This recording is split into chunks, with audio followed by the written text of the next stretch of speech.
Assalamualaikum warahmatullahi wabarakatuh. Perkenalkan, nama saya Munigar Larasati dari kelas KAP 18 1K. Di sini saya akan menyampaikan materi mengenai konteks perkembangan sistem informasi. Nah, apa perbedaan sistem informasi dan teknologi informasi?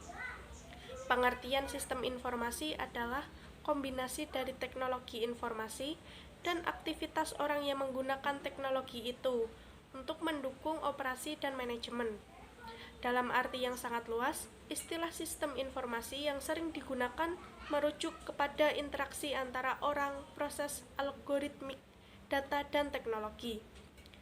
Pengertian teknologi informasi adalah suatu teknologi yang digunakan untuk mengolah data, termasuk memproses, mendapatkan, menyusun, menyimpan, memanipulasi data dalam berbagai cara untuk menghasilkan informasi yang berkualitas, yaitu informasi yang relevan, akurat, dan tepat waktu, yang digunakan untuk keperluan pribadi, bisnis, pemerintah, dan merupakan informasi yang strategis untuk pengambilan keputusan.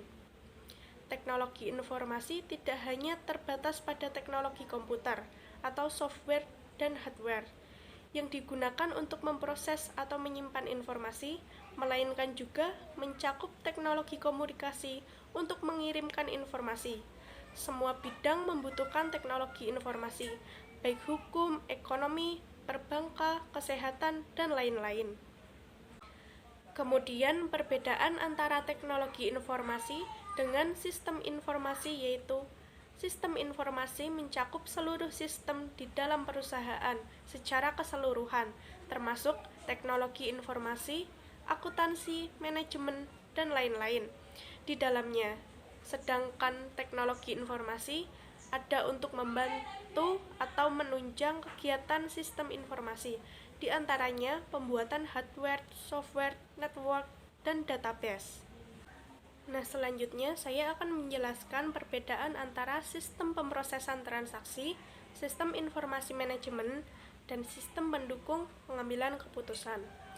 Sistem pemrosesan transaksi adalah bagian dari sistem informasi yang merupakan sebuah sistem yang menjalankan dan mencatat transaksi rutin harian yang diperlukan untuk menjalankan bisnis. Contohnya seperti memasukkan pesanan penjualan, pemesanan hotel, penggajian, pencatatan karyawan, dan pengiriman. Tujuan utama dari sistem pada tingkat ini adalah untuk menjawab pertanyaan rutin dan melacak arus transaksi yang melalui organisasi. Sistem informasi manajemen atau SIM adalah sistem perencanaan bagian dari pengendalian internal suatu bisnis yang meliputi pemanfaatan manusia, dokumen, teknologi, dan prosedur oleh akuntansi manajemen untuk memecahkan masalah bisnis seperti biaya produk, layanan, atau suatu strategi bisnis. Sistem informasi manajemen dibedakan dengan sistem informasi biasa karena sistem informasi manajemen digunakan untuk menganalisis sistem informasi lain yang diterapkan pada aktivitas operasional organisasi. Secara akademis, istilah ini umumnya digunakan untuk merujuk pada kelompok metode manajemen informasi yang bertalian dengan otomasi atau dukungan terhadap pengambilan keputusan manusia. Misalnya, sistem pendukung keputusan, sistem bakar, sistem informasi eksekutif. Tujuan sistem informasi manajemen adalah memenuhi kebutuhan informasi umum semua manajer dalam perusahaan atau dalam subunit organisasional perusahaan. Sistem informasi manajemen menyediakan informasi bagi pemakai dalam bentuk laporan dan output dari berbagai simulasi model matematika. Sistem pendukung pengambilan keputusan adalah sistem berbasis komputer yang interaktif, yang membantu pengambilan keputusan dalam menggunakan data dan model untuk menyelesaikan masalah yang tidak terstruktur. Kesimpulan, perbedaan antara sistem informasi manajemen dengan sistem pemrosesan transaksi dan sistem pendukung pengambilan keputusan ialah dari kegunaan sistem yang berperan dalam membantu perusahaan. Jika sistem pemrosesan transaksi ialah sistem yang digunakan untuk membantu dalam lingkup aktivitas konsumen atau pelanggan, sedangkan sistem informasi manajemen ialah sistem yang digunakan untuk membantu dalam aktivitas operasional organisasinya. Begitu pula dengan sistem pendukung pengambilan keputusan, yaitu sistem pendukung yang membantu pengambilan keputusan manajemen dengan menggabungkan data, model-model, dan alat-alat analisis yang kompleks, serta perangkat lunak yang akrab dengan tampilan pengguna ke dalam satu sistem yang memiliki kekuatan besar atau powerful yang dapat mendukung pengambilan keputusan yang semi atau tidak terstruktur. 8 keterampilan yang harus dimiliki oleh analis sistem. Yang pertama, harus mengikuti perkembangan teknologi informasi. Yang kedua, memiliki pemahaman tentang komputer programming. Yang ketiga, memiliki pengetahuan bisnis. Yang keempat, memiliki skill pemecah masalah. Yang kelima, interpersonal komunikasi skill. Yang keenam, interpersonal retention skill. Yang ketujuh, harus fleksibel. Yang kedelapan, memiliki karakter dan etika. Menurut saya, jika saya mempunyai masalah, langkah-langkah untuk menyelesaikan masalah yaitu sadar akan masalah. Langkah pertama, seseorang dalam menyelesaikan sebuah masalah adalah dengan menyadari akan adanya permasalahan yang terjadi. Seseorang harus sadar bahwa ia sedang dihadapkan pada suatu masalah yang membutuhkan sebuah solusi. Dengan begitu, seseorang akan merasa memiliki sebuah kesulitan yang harus segera diselesaikan dengan baik. Yang kedua, paham akan masalah.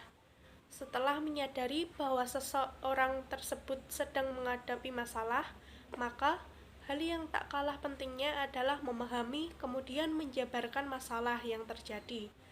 Pemahaman akan masalah ini memerlukan adanya diagnosis pada suatu kejadian.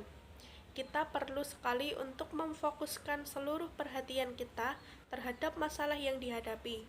Jika seseorang sangat membutuhkan informasi yang banyak agar dapat memahami masalah secara utuh.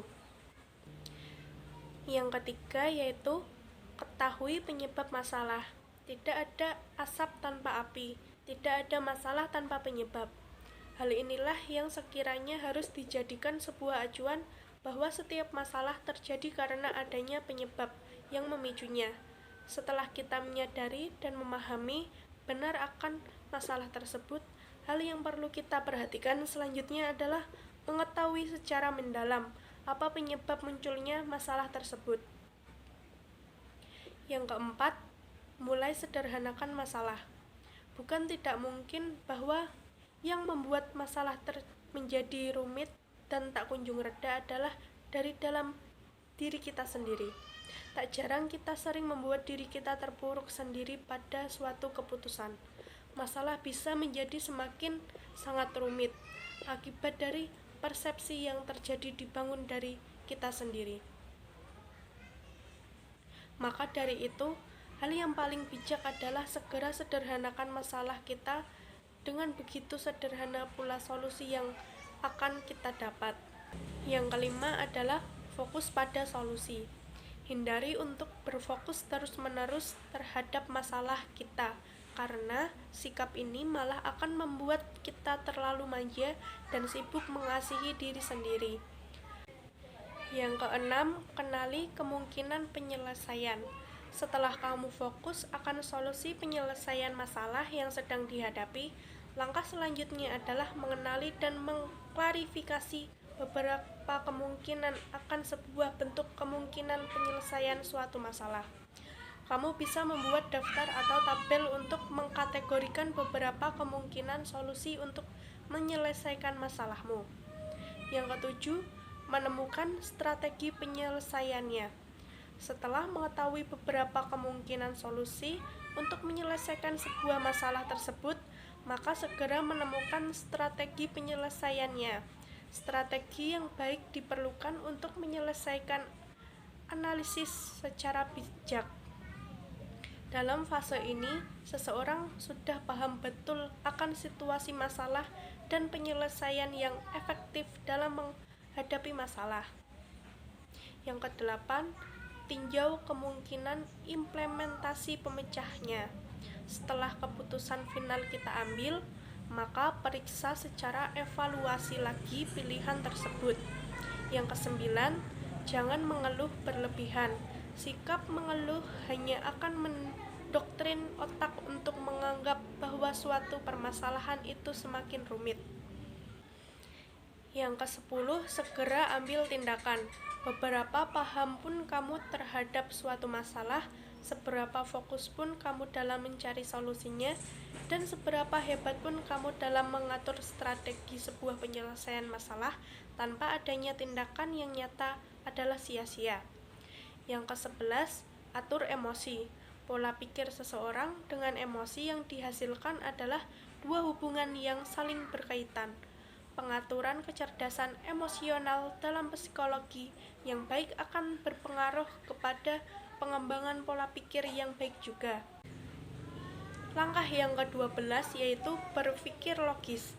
Setelah kamu bisa mengendalikan emosimu, maka hal yang tidak kalah pentingnya adalah selalu berusaha untuk berpikir secara logis dan rasional. Langkah yang terakhir yaitu bersikap proporsional. Bersikap proporsional berarti kita terkungkung oleh pikiran atau hal-hal yang bersifat negatif yang dapat mempengaruhi kejiwaan seseorang.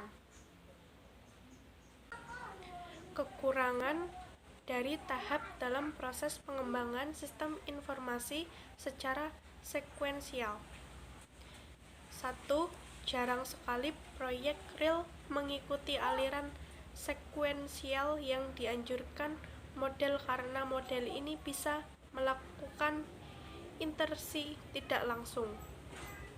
Yang kedua, pelanggan sulit untuk menyatakan kebutuhan secara eksplisit sehingga sulit untuk mengakomodasi ketidakpastian pada saat awal proyek.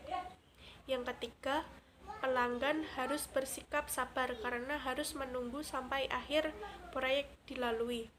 Sebuah kesalahan jika tidak diketahui dari awal akan menjadi masalah besar karena harus mengulang dari awal. Yang keempat, pengembang sering melakukan penundaan yang tidak perlu karena anggota tim proyek harus menunggu tim lain untuk melengkapi tugas karena memiliki ketergantungan. Hal ini menyebabkan penggunaan waktu tidak efisien. Adapun tahap-tahap mengatasi kekurangan tersebut yaitu yang pertama, melakukan survei dan menilai kelayakan proyek pengembangan sistem informasi. Yang kedua, mempelajari dan menganalisis sistem informasi yang sedang berjalan. Yang ketiga, menentukan permintaan pemakai sistem informasi. Yang keempat, memiliki solusi atau pemecah masalah yang paling baik. Yang kelima, menentukan perangkat keras dan perangkat lunak komputer. Yang keenam, merancang sistem informasi baru. Yang ketujuh, mengkomunikasikan dan mengimplementasikan sistem informasi. Yang kedelapan, memelihara dan melakukan perbaikan atau peningkatan sistem informasi baru. Sekian penjelasan yang dapat saya sampaikan mengenai materi konteks perkembangan sistem informasi. Kurang lebihnya mohon maaf. Semoga bermanfaat. Wassalamualaikum warahmatullahi wabarakatuh.